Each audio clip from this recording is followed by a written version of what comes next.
Anak lelaki yang kesurupan ini menjatuhkan mayat kucing yang baru ia penggal dan berlari mengejar temannya untuk dibantai. Saat Pak Lurah memukul beduk, ia merasa suara yang terpantul terdengar aneh.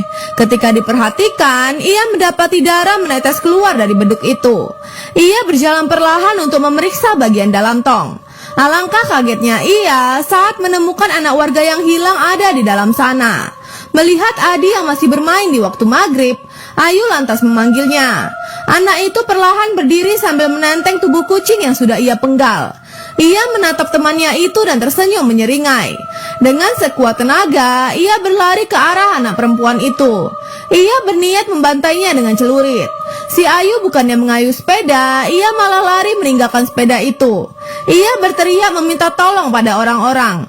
Wanita yang mendengar teriakan Ayu segera menarik anak itu ke dalam rumahnya. Mereka menutup pintu dan menghadang pintu itu dengan tubuh mereka. Tapi Adi terus saja mengayunkan celurit ke pintu itu. Wanita itu baru sadar kalau pintu belakang belum terkunci.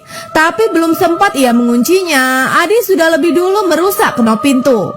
Untungnya sebelum ia melukai Ayu, Pak Satpam datang dan memukul tengkuknya sampai pingsan. Sementara itu, ayahnya Ayu yang sedang khawatir menunggu anaknya pulang di depan rumah, tiba-tiba melihat benda tertutup kain putih di atas dipan.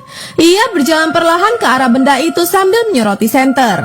Saat ia membalikkan benda itu, ia mendapati mayat saman yang penuh dengan belatung. Ia spontan berteriak histeris melihat mayat tersebut.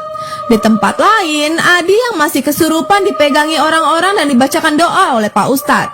Perlahan, kesadaran anak lelaki itu pun kembali pulih. Karena sempat memergoki Karta yang mengintip rumahnya dan menemukan jimat yang lelaki itu letakkan, ayah Adi yakin kalau tragedi yang menimpa anak-anak adalah perbuatan Karta. Melihat jimat tersebut, ayah Ayu lantas ingat jimat yang ia dapati saat pergi ke rumah Saman. Warga yang marah kini berbondong-bondong mendatangi rumah Karta. Mereka menyeret paksa lelaki itu keluar dari rumahnya. Tanpa mendengar penjelasan lelaki itu, para warga serta-merta menggebukinya sampai babak belur. Saat ini, Bu Ningsih mengunjungi rumah Ayu karena anak itu tidak masuk sekolah berhari-hari. Tapi bukannya senang, Ayu malah bergidik ketakutan. Ternyata Pak Liknya sudah memberitahu kalau guru barunya itu adalah jelmaan jin yang suka memangsa anak-anak. Karena ketakutan, ia menunjukkan jimatnya di hadapan wanita itu. Tapi tidak ada yang terjadi pada wanita itu. Ia mengancam Ayu agar tidak ikut campur pada urusannya, karena anak itu akan mendapat gilirannya juga. Sebelumnya, Saman mati gantung diri setelah dibisiki sesuatu oleh Bu Guru Ningsih. Di saat Karta kecil, ia juga kehilangan satu jarinya karena digigit oleh jin itu.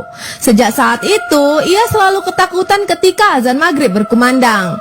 Kini Adi berada di sungai untuk menyerahkan diri pada jin itu. Ia mulai berjalan mendekati sosok kakek-kakek yang menyeramkan itu. Saat tangannya mau digapai, Karta membakar tempat di mana jin itu bersemayam. Ia lalu mengumandangkan azan di samping kobaran api itu. Seketika, jin itu pun pergi meninggalkan Adi. Beginilah akhir kisah film hantu ini. Mari kita saksikan konten-konten menarik lainnya hanya di